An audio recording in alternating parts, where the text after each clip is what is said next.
Bokashi is came from word sa Korea. Sa in English sa ato nga fermentation. Sa Bisaya na to murag giburo, gituog, gi-ferment, no?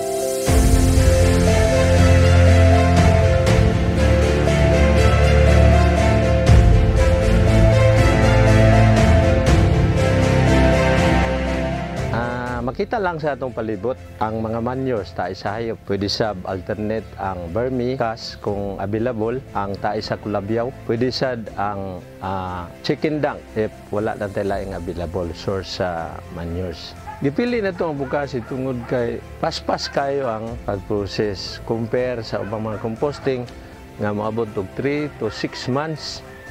So dugay kayo ang atong mga farmers. So usa sa mga problema sa farmers, especially dili sila kapaabot sa kadugayon, no? Unya mo gamit na sila. So, ang pinakanindot kayo nga preparation niya sa mga farmers, dapat mag-prepare na siya sa panahon sa ting-init. Naman tay summer o winter man ang to. Panahon sa summer, muna ang preparation sa farmer, magama og concoction, magama og Bokashi para na sila magamit panahon sa panuig o pangulila.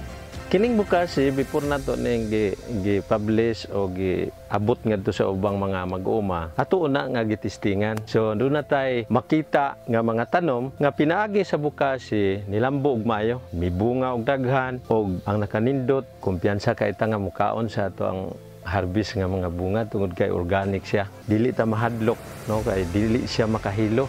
Natural lang ang iyang tubo og makatabang siya labi na sa health. Kining doon na natay mga edad, kinahanglan ta og mukaon og mga pagkaon nga luwas. Siyempre, doon na natin seguridad sa pagkaon, doon na pa tayo seguridad sa atong panglawas.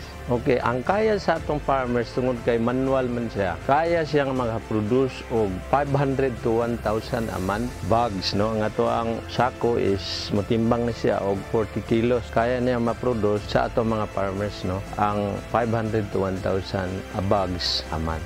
Dako kay gigatabang ang pag-produce na mo ani. Dili lang sa ako, no. Apil na ang ato ang mga membro sa farmers. Matag deliver na mo 100,000 of bags. Nami mga sharing percentage para sa association og ang pinakadako nga part mao tong sa individual katong naglihok. Among plano sa association nga makahimo mi og murag warehouse siya o gali ipangayo nato na sa opisina sa agriculture, no? Nga mobis gid siya sa lungsod. Ug ang atong lungsod pod gipagamit niyang area 2,000 square meter. Dito na to itukod ang production center nasa sentro para accessible siya sa 18 ka barangay nga sakop sa atong lungsod. Ako mensahe para sa Department of Agriculture, salamat kayo ninyo. Ato ang mga departamento sa agrikultura sa probinsya sa Zamboanga del Norte, apil na ang ato ang lungsod sa Occidalman. Salamat sa inyong support, moral o uban pa, no? Labi na sa paghatag og mga pagtuon, training, especially sa mga machineries nga inyong nasuporta ngadto sa mga farmers. Ako manginaot ng inyong mga support, tuloy-tuloy magpadayon. God bless you.